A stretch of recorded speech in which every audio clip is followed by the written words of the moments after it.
നമസ്തേ നമസ്തേ എല്ലാവർക്കും good evening. സന്ധ്യ ആയിട്ടോ, നല്ല ഈവനിങ് തന്നെയായിട്ടുണ്ട് ഇപ്പോൾ. അപ്പോൾ ഇന്നത്തെ ദിവസത്തിൻ്റെ പ്രത്യേകത എന്ന് വെച്ചാൽ ഇന്ന് എനിക്ക് എൻ്റെ അമ്മയുടെ ശ്രാദ്ധത്തിൻ്റെ ഒരിക്കലാണ്, അതായത് ഒരു നേരമാണ്. നാളെയാണ് ശ്രാദ്ധം.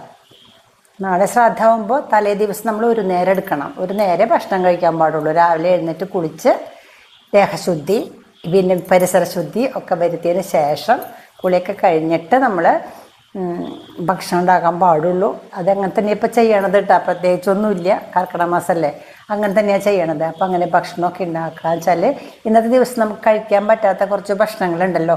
അതായത് നമ്മൾ ഒരിക്കലിന് അല്ലെങ്കിൽ നമുക്ക് വ്രതങ്ങളൊക്കെ എടുക്കുമ്പോൾ ഉള്ളി കഴിക്കാൻ പാടില്ല, ഉഴുന്ന് കഴിക്കാൻ പാടില്ല, അങ്ങനത്തെ കുറച്ച് മല്ലി കഴിക്കാൻ പാടില്ല, അങ്ങനത്തെ കുറേ സാധനങ്ങളൊന്നും കഴിക്കില്ല കേട്ടോ. അപ്പം അങ്ങനത്തെ മാത്രമേ ഇന്നത്തെ ഉള്ളൂ. അപ്പം ഞാൻ ഇഡ്ഡലി ദോശ ഒന്നും കഴിച്ചില്ല. രാവിലെ ഒരു ചെറിയ കഷ്ണം പുട്ടും ഒരു പഴവും കൂടി കഴിച്ചു. ഉച്ചയ്ക്ക് കുറച്ച് ചോറ് അവിയലാണ് കൂട്ടിയത്. അപ്പോൾ ഉള്ളിയൊന്നും ഇല്ലല്ലോ അതിൽ. സിമ്പിളായിട്ടുള്ള ഭക്ഷണം മാത്രമേ കഴിക്കാൻ പാടുള്ളൂ. വൈകുന്നേരം ഭക്ഷണം ഇല്ല. നിർബന്ധമാണെങ്കിൽ ഒരു പഴമോ അങ്ങനെ കഴിച്ച് കിടക്കാം എന്ന് മാത്രം. ഫലാഹാരം എന്നാണ് പറഞ്ഞിരിക്കുന്നത്. ഈ വ്രതങ്ങൾക്ക് പറയണത് ഫലാഹാരം എന്നാണ്. ഫലാഹാരമാണ് ആൾക്കാരത് ഫലാഹാരത്തിനെ പലഹാരമാക്കിയത് എന്നാണ് പറയണത്. അപ്പം പറയും ഒരിക്കലാണെങ്കിൽ നമുക്ക് വൈകുന്നേരം പലഹാരം കഴിക്കാമെന്ന്. പലഹാരം എന്ന് വെച്ചാൽ പുട്ടോ ചപ്പാത്തിയോ അന്നേരം കഴിക്കാമെന്ന് പറഞ്ഞ് കഴിക്കുന്ന ആൾക്കാരൊക്കെ ഉണ്ട്. അത് ശരിക്കും പറഞ്ഞാൽ ഫലാഹാരമാണ് കഴിക്കേണ്ടത് കേട്ടോ. അപ്പം ഇന്ന് വൈകുന്നേരം ഒന്നുമില്ല, ഒരു നേരമാണ്. നാളെ രാവിലെ നേരത്തെ ഞാൻ ഇവിടെ നിന്ന് എൻ്റെ വീട്ടിലേക്ക് പോകും. 6:30 ഞാൻ വീട്ടിലേക്ക് പോകും. അവിടെ എല്ലാവരും എത്തും. എൻ്റെ തറവാട്ടിൽ നിങ്ങൾ കണ്ടിട്ടുണ്ടായിരിക്കും. ഞാൻ എല്ലാ കൊല്ലവും അച്ഛൻ്റെയും അമ്മയുടെയും ശ്രാദ്ധം ഞങ്ങളുടെ തറവാട്ടിൽ എൻ്റെ സഹോദരങ്ങൾക്കൊപ്പമാണ് ചെയ്യാറ്. അവിടെ എല്ലാവരും എത്തും.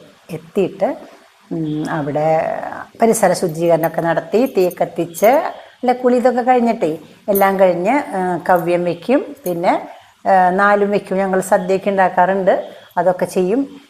പിന്നെ അപ്പോഴേക്കും നമുക്ക് പറഞ്ഞു തരാനുള്ള ആചാര്യൻ വരും. ആളും കുളി കഴിഞ്ഞ് നമുക്കിതൊക്കെ പറഞ്ഞു തരും.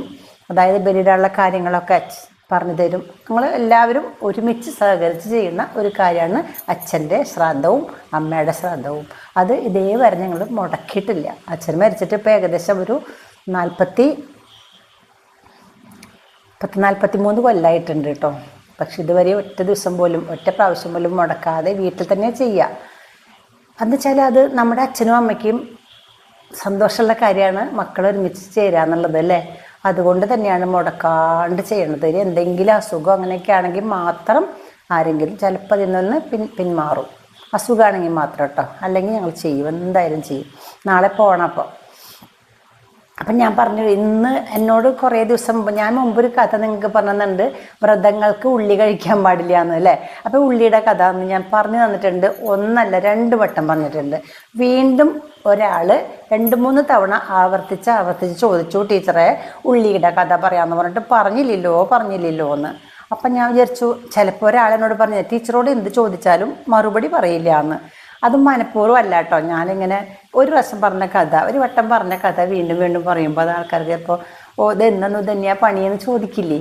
എന്തായാലും ഇന്ന് വ്രതം ആയതുകൊണ്ട് ഞാനിങ്ങനെ ഇവർക്ക് ഭക്ഷണം ഉണ്ടാക്കിയപ്പോൾ ഉള്ളിയൊക്കെ നന്നാക്കിയിട്ട് ഭക്ഷണം ഉണ്ടാക്കിയില്ല. അപ്പം ഞാനിങ്ങനെ ഓർത്തു എന്തായാലും ഈ കഥ ഇന്ന് തന്നെ പറയാമെന്ന്. അതായത് നമ്മുടെ കഥയിൽ പുരാണങ്ങളിൽ പറയുന്നുണ്ട്, ഭാഗവതത്തിലൊക്കെ പറയുന്നുണ്ട്, ദേവന്മാരും അസുരന്മാരും ഭാഗവതത്തിൽ അല്ലേ, ദേവന്മാരും അസുരന്മാരും പാലാഴി കടഞ്ഞു അമൃതിന് വേണ്ടിയിട്ട് അല്ലേ. അതിൻ്റെ കാരണമൊക്കെ നിങ്ങൾക്കറിയാം അല്ലേ. ദുർവാസാവ് മഹർഷിയുടെ ശാപം കൊണ്ട് ദേവന്മാർക്ക് അകാല വാർദ്ധക്യം വന്നു. എല്ലാവരും നരയും ഒക്കെ വന്നു, ജരയും വന്നു, ആഗതായി. പക്ഷെ ശാപമോക്ഷം കൊടുത്തു. എന്താണെന്നറിയോ? പാലാഴി കടഞ്ഞാൽ അതിൽ നിന്ന് അമൃത് കിട്ടും. ആ അമൃത് കഴിച്ചാൽ അവരുടെ ജരാനരകളൊക്കെ പോയി നിത്യ യുവത്വം ഉണ്ടാവും എന്നാണ് പറഞ്ഞത്. അതനുസരിച്ച് ദേവന്മാർ പാലാഴി കടയാൻ തീരുമാനിച്ചു. പക്ഷെ ഒറ്റയ്ക്ക് പറ്റുന്ന കാര്യമില്ല. അപ്പോൾ അവർ അസുരന്മാരെയും കൂടി കൂട്ടുവിളിച്ചു. 2 കൂട്ടരും കൂടി ഇത്രയും വലിയ പാലാഴി കടയണമെങ്കിൽ വലിയ ഒരു കടകോല് വേണം. ആ വലിയൊരു കടകോലിന് എന്താ എടുക്കുക? സാധാരണ കുഞ്ഞി കടകോലുകൊണ്ടൊന്നും പറ്റില്ലല്ലോ. അപ്പോൾ ഒരു പർവ്വതം തന്നെ എടുത്തു. ആ പർവ്വതത്തിൻ്റെ പേരാണ് മന്ദരം. മന്ദര പർവ്വതത്തിനെ കടകോലാക്കി. ഇനി കടകോലുമ്മ കെട്ടാനായിട്ടൊരു വള്ളി വേണ്ടേ, കയറ്. അതിന് കയറിന് വാസുകി എന്ന് പേരുള്ള സർപ്പുണ്ടല്ലോ, ഈ സർപ്പത്തിന് അതിന് ആ കടകോലുമ്മ ചുറ്റാനുള്ള കയറാക്കി. എന്നിട്ട് ഒരു ഭാഗത്ത് ദേവന്മാരും മറുഭാഗത്ത് അസുരന്മാരും പിടിച്ചിങ്ങനെ വലിയ തുടങ്ങി. ഇങ്ങനെ വലിച്ചപ്പോൾ കടയാണല്ലോ, ഇങ്ങനെ കടഞ്ഞ് കുറേ കഴിയുമ്പോൾ ഈ മന്ദര പർവ്വതം ഇങ്ങനെ ചെരിഞ്ഞു പോകൂത്രേ. നല്ല വെയിറ്റാണല്ലോ പർവ്വതത്തിന്. ഇങ്ങനെ ചെരിഞ്ഞു പോകുമ്പോൾ ഈ പർവ്വതം പിന്നെ കടയാൻ പറ്റില്ല. അപ്പം മഹാവിഷ്ണു എന്ത് ചെയ്യുന്നറിയോ, മഹാവിഷ്ണു ഒരാമയായിട്ട്, ആമ എന്ന് പറഞ്ഞാൽ അറിയാം, പുറന്തോട് നല്ല കട്ടിയുള്ളതല്ലേ, ആമയായിട്ട് ഇങ്ങനെ വെള്ളത്തിലേക്ക് വന്നിട്ട് അതിൻ്റെ പുറകു ഭാഗം കൊണ്ട് ഈ മന്ദര പർവ്വതത്തിനെ ഇങ്ങനെ ഉയർത്തും. നിങ്ങൾ നാമം കേട്ടിട്ടില്ലേ, അഞ്ജന ശ്രീധര ചാരുമൂർത്തേ കൃഷ്ണ എന്ന്. അതിൽ രണ്ടാമത്തെ വരി എന്താ, ആമയായി മന്ദരം താങ്ങി നിന്നിടുന്ന താമരക്കണ്ണനെ കൈതൊഴുന്നേന്നാണ്. അപ്പോൾ കുറേ ആൾക്കാർ തെറ്റിപ്പാടാറുണ്ട്. ആമയായി മന്ദിരം താങ്ങി നിന്ന്, മന്ദിരമല്ല മന്ദരമാണ്, മന്ദര പർവ്വതത്തിന് താങ്ങി നിർത്താണ് മഹാവിഷ്ണു. അങ്ങനെ ആമയായിട്ട് വന്ന് ഈ മന്ദരമല്ല മന്ദരം മന്ദര പർവ്വതത്തെ താങ്ങി നിർത്തി. പിന്നെ അതിനങ്ങനെ കടഞ്ഞ് കുറേ വസ്തുക്കൾ കിട്ടി. ലക്ഷ്മി ദേവി, ഉച്ചൈശ്രവസ്, പിന്നെ ഐരാവതം, അതുപോലെ അങ്ങനെ ഒരുപാട് കാര്യങ്ങൾ കിട്ടി. വിഷവും കിട്ടിയിട്ടാ, കാളകൂടം.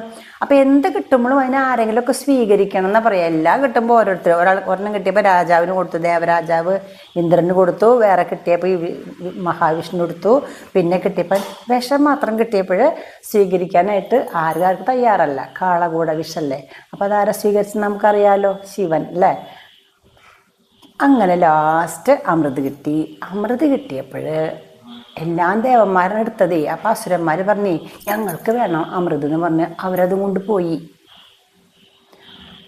അപ്പോൾ ലക്ഷ്യം എന്തായിരുന്നു, ദേവന്മാരുടെ അകാല വാർദ്ധക്യം മാറാനാണ് അമൃതിന് വേണ്ടി കടഞ്ഞത്. അത് അസുരന്മാർ കൊണ്ടുപോയാൽ പിന്നെ എന്തു ചെയ്യും? അപ്പോഴാണ് മഹാവിഷ്ണു ഒരു മോഹിനിയുടെ വേഷത്തിൽ അസുരന്മാരുടെ അടുത്ത് പോയിട്ട് നിങ്ങൾക്ക് ഞാൻ വിളമ്പി തരാമെന്നൊക്കെ പറഞ്ഞ് അവരെ പറ്റിച്ച് കണ്ണടച്ചിരിക്കാൻ പറഞ്ഞ്, അല്ല നിങ്ങൾക്ക് ഞാൻ വിളമ്പി തരാം, നിങ്ങൾ കണ്ണടച്ചിരിക്കൂ, എല്ലാവർക്കും ഞാൻ വിളമ്പി തരാം, അവസാനം കണ്ണ് തുറക്കാൻ പാടുള്ളൂ, വിളമ്പി കഴിയുമ്പോൾ ഞാൻ പറയാം, അപ്പം നിങ്ങൾ കണ്ണ് തുറക്കുക. അവസാനം കണ്ണ് തുറക്കുന്ന അവസാനം കണ്ണ് തുറക്കുന്ന ആളെ ഞാൻ വിവാഹം കഴിക്കാമെന്ന് പറയുമ്പോൾ മോഹിനിയെ എനിക്ക് കിട്ടുമല്ലോ എന്ന് വെച്ചാൽ ആരും കണ്ണ് തുറന്നില്ല, എല്ലാവരും കണ്ണടച്ചിരുന്നു. അങ്ങനെ മോഹിനി എന്ത് ചെയ്തു, ഈ അമൃതും കൊണ്ട് നേരെ ദേവന്മാരുടെ അടുത്ത് വന്ന് അവർക്ക് കൊടുക്കാൻ പോയി. പക്ഷെ കുറച്ച് നേരം കഴിഞ്ഞിട്ടും വിളമ്പണ ശബ്ദം കേൾക്കണ്ടായപ്പോൾ ഒരാൾക്ക് സംശയം തോന്നി അസുരന്മാരിൽ. ആരാന്നറിയോ? ആളുടെ പേരാണ് രാഹു. രാഹു എന്ന് പറഞ്ഞാൽ അസുരന് സംശയമായി. അയാൾ പതുക്കെ കണ്ണു തുറന്നു നോക്കിയപ്പോൾ അല്ലേ ഒറ്റ ആളുമില്ല അവിടെ. അപ്പം രാഹു എന്ത് ചെയ്തു, പറ്റിച്ചൂലേ നമ്മളെ, അമ്പടായി എന്നുവെച്ചിട്ട് ഓടിയിട്ട് പിന്നാലെ ഓടിയിട്ട് ദേവന്മാരുടെ അടുത്തെത്തി. അവിടേക്ക് പോയിട്ടുണ്ടാവുന്ന ഉറപ്പായിട്ട് അറിയാം രാഹുവിനെ. അപ്പം രാഹു അവിടെ ചെന്നപ്പോണ്ടടാ എന്താണ്, മോഹിനി എല്ലാ ദേവന്മാർക്കും ഇത് വിളമ്പി കൊടുക്കുക, ഇലയൊക്കെ വെച്ച് പായസം സദ്യ പോലെ ഉണ്ടാക്കിയിട്ടേ എല്ലാം അങ്ങനെ വിളമ്പാണ്. അപ്പോൾ ആ ഒരിലയിൽ ദേവന്മാരുടെ വേഷം ധരിച്ചിട്ട് അല്ലെങ്കിൽ രൂപം ധരിച്ചിട്ട് രാഹു വന്നിരിക്കും ഒരു സ്ഥലത്ത്. അങ്ങനെ നിരനിരാന്ന് ദേവന്മാരിക്കും. ഒരാളും കൂടി പ്ലസ് ഉണ്ട്. ആരാണ്? നമ്മുടെ രാഹു. അങ്ങനെ എല്ലാവർക്കും ചോറും അമൃത് മാത്രമൊന്നുമല്ല, വേറെയും കുറേ കാര്യങ്ങൾ വിളമ്പുണ്ട്. ഇല വെച്ച് വിളമ്പുമ്പോൾ കുറേ സാധനങ്ങൾ വിളമ്പണം. ഇഞ്ചിത്തൈര് അല്ലേ, നാരങ്ങക്കറി, പുളിഞ്ചി, മാങ്ങാക്കറി, ഓലൻ, തോരൻ, അവിയൽ, കാളൻ, എരിശ്ശേരി, ഇങ്ങനെ കുറേ സാധനം വിളമ്പുമല്ലോ. അവസാനം അമൃതും വിളമ്പും. അങ്ങനെയാണ്. അപ്പം ഇങ്ങനെ ഓരോന്നോരോന്നിങ്ങനെ വിളമ്പിക്കഴിഞ്ഞിട്ടുണ്ടെങ്കിൽ സാധാരണ എങ്ങനെ വെച്ചാൽ ഇങ്ങനെ വിളമ്പുമ്പോൾ എല്ലാതും വിളമ്പിയതിന് ശേഷമാണ് ചോറ് വിളമ്പുക, അല്ലെങ്കിൽ അമൃത് എന്ത് വിളമ്പുക. അപ്പോൾ അതിന് ശേഷം ഇത് ഭക്ഷണം കഴിക്കുകയുള്ളൂ ആൾക്കാർ. ദേവന്മാരൊക്കെ അങ്ങനെയാണ്. എല്ലാം വിളമ്പിയിട്ട് ആർക്കും ക്ഷമയൊന്നുമില്ല. ക്ഷമയുണ്ടല്ലോ അവർക്കും. ഇത് കഴിഞ്ഞിട്ടേ വിളമ്പി കഴിഞ്ഞതിന് ശേഷമേ അവർ ആഹാരം കഴിക്കാൻ തുടങ്ങുള്ളൂ. കാരണമുണ്ട്. ഏറ്റവും അവസാനം വിളമ്പണത്, ചോറിൻ്റെ അടുത്ത് വിളമ്പണത് നെയ്യാണ്. നെയ്യും പരിപ്പും അതാണ് ആദ്യം കഴിക്കേണ്ടത്.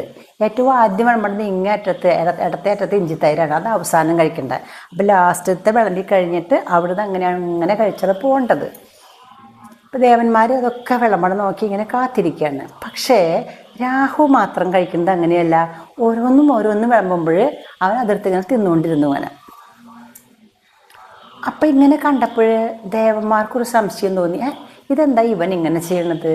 നമ്മളാരും ഇങ്ങനെ കഴിക്കില്ലല്ലോ, ഇവൻ ആരോ പ്രശ്നക്കാരനാണല്ലോ, ഇവൻ അസുരനായിരിക്കും എന്ന് വിചാരിച്ചിട്ട് അപ്പം തന്നെ മഹാവിഷ്ണുവിന് അതിന് ഹിന്ദി ചെയ്യും. മഹാവിഷ്ണു എന്ത് ചെയ്യും? മഹാവിഷ്ണു ആണല്ലോ മോഹിനി. എന്ത് ചെയ്യും? ആളുടെ ചക്രം കൊണ്ട്, സുദർശന ചക്രം കൊണ്ട് ഒറ്റ വീശലാണ്. ഉടനെ രാഹുവിൻ്റെ തലയങ്ങട്ട് മുറിയും. അമൃത് വിളമ്പീണ്ടായിരുന്നു. അമൃതാണ് കേട്ടോ കഴിച്ചത്, അമൃത്. അപ്പോൾ മുറിഞ്ഞ വഴിക്ക് അമൃത് ഇങ്ങനെ കഴിച്ചിട്ട് രാഹു കഴിച്ചിട്ട് ഇതാ ഇവിടെ എത്തിയിട്ടുണ്ടായിരുന്നുള്ളൂ. ഇതങ്ങനെ തന്നെ കിഴിപ്പോട്ട് ഇറങ്ങിയില്ല, അതങ്ങനെ പുറത്തേക്ക് പോയി. അമൃത് വായക്കൂടെ കഴിച്ചിട്ട് തൊണ്ടയിലെത്തിയപ്പോൾ തന്നെ ഇവിടെ മുറിച്ചില്ലേ, അപ്പോൾ അതങ്ങനെ തന്നെ താഴേക്ക് അമൃത് വീണു ഇത്ര. ആ അമൃത് ബാക്കിയുള്ളവരൊക്കെ അമൃത് കഴിക്കുന്നുണ്ട് കേട്ടോ.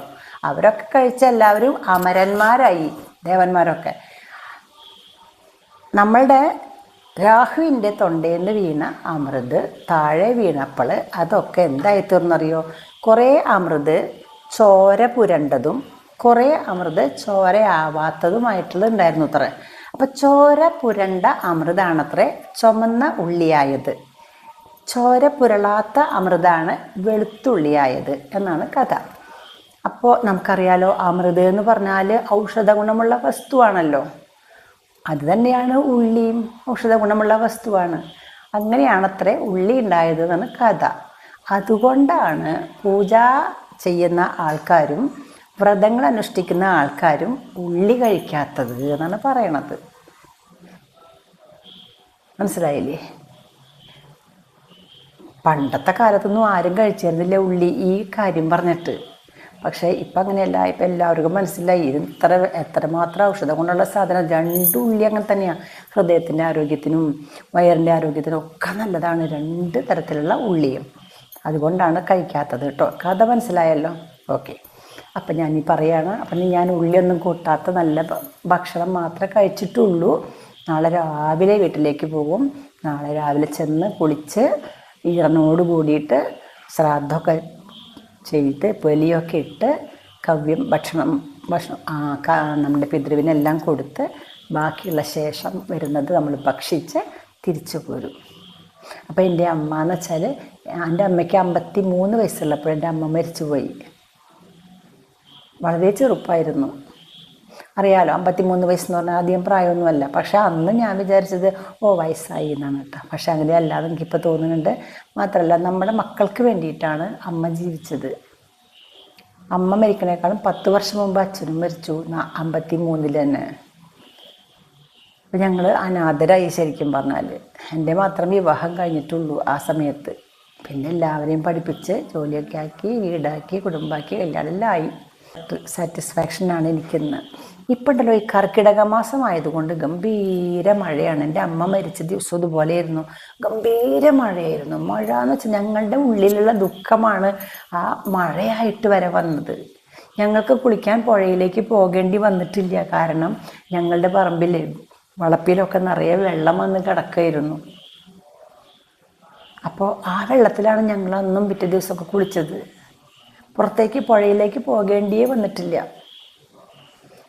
അതും നമുക്കൊരു എന്താ പറയുക, അനുഗ്രഹമായിട്ട് കണക്കാക്കാം അല്ലേ? കഷ്ടമാണ്. എന്തായാലും അതുപോലത്തെ ദിവസമാണ് ഇപ്പോൾ. 2-3 ദിവസമായിട്ട് ഗംഭീര മഴയാണ്. ചുറ്റും വഴുക്കലുണ്ട്, നടക്കുമ്പോൾ സൂക്ഷിക്കണം. നല്ല കാറ്റുണ്ട്, മരങ്ങളൊക്കെ വീഴാനുള്ള സാധ്യതയുണ്ട്. അപ്പോൾ ആപത്തുകൾ വരാതിരിക്കാനായിട്ട് നമുക്ക് പ്രാർത്ഥിക്കാം. ജീവിച്ചിരിക്കുന്ന ആൾക്കാർക്ക് സുഖമായിട്ട് ജീവിക്കണ്ടേ? വെള്ളപ്പൊക്കം വരാതെയും കാറ്റ് വന്ന് വീടുകൾക്കും മരങ്ങൾക്കൊന്നും നാശം വരാതെയും ഇരിക്കാനായിട്ട് പ്രാർത്ഥിക്കാം നമുക്ക്. എനിക്ക് ഓർമ്മ വരുന്നത്, ഇങ്ങനെ 4 ദിവസം അടുപ്പിച്ച് മഴ പെയ്യുമ്പോൾ ഒരു പ്രളയം വന്നില്ലേ, അതാണ് എനിക്കിപ്പോൾ ഓർമ്മ വരുന്നത്. ഇവിടെ എല്ലാ ഡാമുകളും തുറന്നു തുടങ്ങിയിട്ടുണ്ട് കേട്ടോ. ഞങ്ങളുടെ അടുത്തുള്ള ചിമ്മിനി ഡാമും തോന്നണത്. പീച്ചി ഡാം തുറന്നു. അപ്പോൾ പുഴകളിലൊക്കെ വെള്ളം കൂടും. വെള്ളം അധികമായാൽ പുഴ അടുത്ത സ്ഥലങ്ങളിലേക്ക് വരും. ഞാൻ പറഞ്ഞല്ലോ മുപ്പിളിയത്തും വന്നിട്ടുണ്ടാവും, ചിലപ്പോൾ വെള്ളമൊക്കെ വരും. എന്തായാലും ഇങ്ങനെ തുടർന്ന് പോയാൽ ഭീതിയാണ് നമ്മുടെ മനസ്സിനുള്ളിലിട്ട് ഇപ്പോൾ എനിക്ക് തോന്നണത്. മാത്രമല്ല നമ്മുടെ അസുഖമുള്ള ആൾക്കാർക്ക് ഇങ്ങനത്തെ ഒരു അന്തരീക്ഷം വളരെ ദോഷം ചെയ്യണതാണ്. അപ്പം നമ്മുടെ വീടിനുള്ളിൽ എപ്പോഴും എന്തായാലും നല്ല ലൈറ്റൊക്കെ ഇടുക കേട്ടോ. എന്താണെന്ന് വെച്ചാൽ നല്ല പ്രകാശം ഉണ്ടെങ്കിൽ മനസ്സിനൊരു സമാധാനം കിട്ടും. പ്രത്യേകിച്ചും ഇങ്ങനെ ഹാർട്ട് പ്രോബ്ലം ഉള്ള ആൾക്കാരൊക്കെ ഒരിക്കലും ഇരുട്ടത്തിരിക്കാൻ പാടില്ല. നല്ല ട്യൂബ് ലൈറ്റ് ഇട്ടിട്ട് അവിടെ ഇരിക്കുക, അതാണ് വേണ്ടത്. അപ്പം നമ്മൾ ചെയ്യേണ്ട കാര്യങ്ങൾ, ആരും മഴയത്ത് ഇറങ്ങി നടക്കരുത്. ഡെങ്കിപ്പനി തുടങ്ങിയിട്ടുള്ള എല്ലാ പനികളും നടക്കുന്നുണ്ട്. മഴച്ചാറിൽ കൊള്ളരുത്, വഴിക്ക് വീഴരുത്, കാറ്റത്ത് പോകരുത്, നല്ല ചൂടുള്ള ഭക്ഷണം കഴിക്കണം, മിതമായ ഭക്ഷണം മാത്രം കഴിക്കുക, വളരെ സൂക്ഷിക്കുക ആരോഗ്യം. മനസ്സിൽ സമാധാനവും ഒക്കെ ഉണ്ടാവാനായിട്ട് നന്നായിട്ട് പ്രാർത്ഥിക്കുക. നമ്മുടെ ഇഷ്ടദൈവങ്ങളെ പ്രാർത്ഥിക്കുക. പ്രാർത്ഥന ഒട്ടും നിങ്ങൾ മുടക്കാൻ പാടില്ല. നന്നായിട്ട് എല്ലാ ദിവസവും കണ്ടിന്യൂസ് ആയിട്ട് നമ്മളിങ്ങനെ പ്രാർത്ഥിച്ചാൽ, അതായത് ഉദാഹരണത്തിന് എല്ലാവർക്കും ഒരേ പ്രാർത്ഥനയല്ലേ, പലർക്കും പല പ്രാർത്ഥനയാണ്. സഹസ്രനാമങ്ങളൊക്കെ ജപിക്കുന്ന ആൾക്കാർക്ക് ഒരിക്കലും അശുഭങ്ങൾ ഉണ്ടാവില്ല എന്നാണ് പറയുക. ഒരിക്കലുമില്ല, വിശ്വസിക്കുക, ഉറപ്പാണ്. എല്ലാവരും ജാതി മത ഭേദമന്യേ അവരവരുടെ വിശ്വസിക്കുന്ന ഈശ്വരനിൽ വിശ്വസിച്ച് നന്നായിട്ട് പ്രാർത്ഥിക്കൂ കേട്ടോ. ഒരു തരത്തിലുള്ള ആപത്തും വരാതിരിക്കാനായിട്ട് ആ വിശ്വാസം നമ്മളെ കാത്തുരക്ഷിക്കും. എല്ലാവർക്കും നല്ലൊരു സമാധാനമുള്ള ദിവസങ്ങൾ ഉണ്ടാവാൻ, സന്തോഷമുള്ള ദിവസങ്ങൾ ഉണ്ടാവാൻ വേണ്ടി പ്രാർത്ഥിച്ചുകൊണ്ടും, നാളെ എൻ്റെ അമ്മയുടെ ശ്രാദ്ധമാണ്, അതിന് വേണ്ടിയിട്ട് അമ്മയുടെ ആത്മാവിന് നിത്യശാന്തി ഉണ്ടാവാനൊക്കെ ആയിട്ട് ഞാൻ പ്രാർത്ഥിക്കാം. നിങ്ങൾ എൻ്റെ ഒപ്പം പ്രാർത്ഥിച്ചോളൂ കേട്ടോ. എല്ലാവർക്കും നല്ലത് വരട്ടെ കേട്ടോ. ഓക്കേ.